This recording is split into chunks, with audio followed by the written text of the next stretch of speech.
Bonjour à vous, j'espère que vous allez bien. Qu'est-ce qui fait beau aujourd'hui? Comment vous allez? Alors aujourd'hui, je vais répondre à une question qui m'a été posée par une vingtaine de personnes. Mais bon, je n'ai pas tout compté. Et la question est de savoir comment est-ce que on peut rester motivé jusqu'à atteindre ses objectifs. Très intéressante comme question, non? Eh bien, comme j'ai toujours pour habitude de rechercher le problème, la cause pour mieux traiter le problème, eh bien, l'erreur que nous faisons tous, c'est de nous poser la mauvaise question, qui est de savoir comment est-ce que j'y arrive.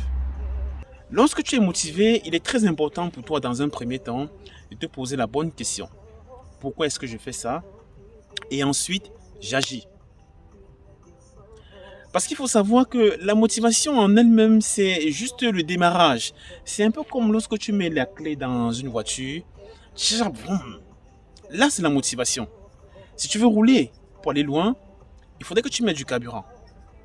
Et si tu veux rouler pendant longtemps, eh bien, tu vas t'arrêter au fur et à mesure dans des pompes essence pour mettre du carburant. C'est la même chose. Donc pour moi, la motivation est similaire à une émotion. Ça vient et ça part. Maintenant, comment est-ce que tu peux faire pour maintenir ta motivation en érection, si je dois dire comme ça? Eh bien, tu dois associer à ça deux choses. La première, c'est l'environnement.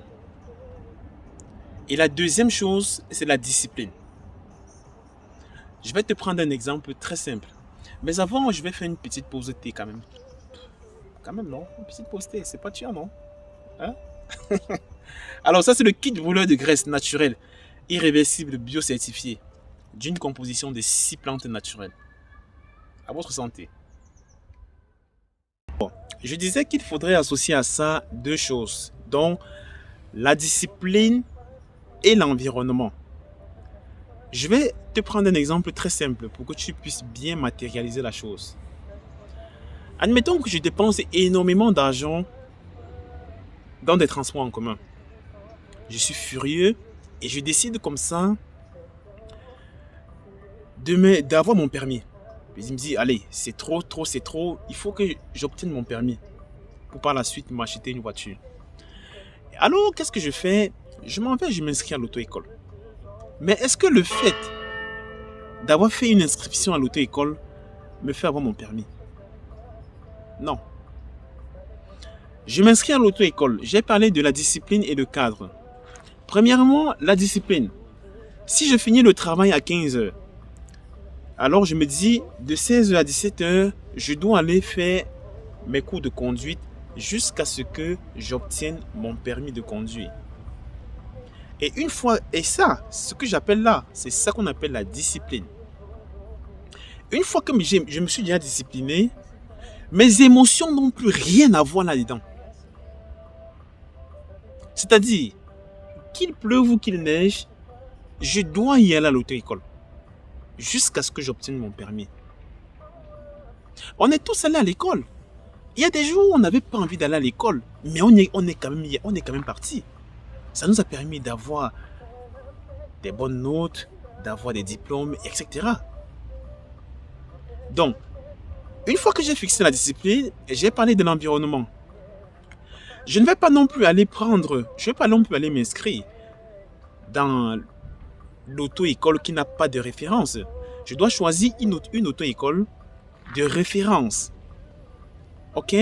Une auto-école qui a de l'ancienneté. Pourquoi je le dis? Parce que je vais prendre l'exemple sur ce que je vis au quotidien. Il y a des gens qui vont à la salle de sport tous les jours, mais ils n'ont aucun résultat. Tout simplement parce que le cadre n'est pas approprié. Moi, par exemple, dans mes séances de coaching, lorsque mon coaching arrive, j'ai déjà des exercices bien ciblés à faire avec cette personne pour rapidement atteindre l'objectif. C'est un peu comme lorsque tu vas à l'école. Quand tu vas à l'école tous les jours, tu n'arrives pas à l'école avant de dire à l'enseignant, qu'est-ce qu'on fait aujourd'hui? Non. L'enseignant est là pour réfléchir à ta place. Tu sais que quand tu vas à l'école, il est là. Tu sais qu'aujourd'hui, par exemple, on va faire mathématiques, on va faire anglais, on va faire histoire, on va faire sciences. C'est ça, le professeur, lui, il réfléchit, il est là pour ça. Alors, ce que je trouve aussi très intéressant, c'est que lorsque tu fais quelque chose parce que tu n'as pas envie de faire, eh bien, tu seras toujours tenté de le refaire. Essaye et tu verras. Donc, lorsque tu es motivé, tu réponds à la bonne question qui est de savoir pourquoi est-ce que je fais ça, tu passes à l'action, et ensuite, tu associes à l'action là la discipline et le cadre. Et je te garantis qu'avec ces trois éléments, tu réussis à faire tout ce que tu veux dans la vie. Alors, si tu veux comme ça aller un peu plus loin, sache que je te propose des séances de coaching personnalisées et bien sûr, le suivi alimentaire qui va avec. D'ici là, porte-toi bien et n'oublie pas de mettre un petit like et de partager la vidéo. C'est la seule façon pour toi de me remercier. D'ici là, porte-toi bien.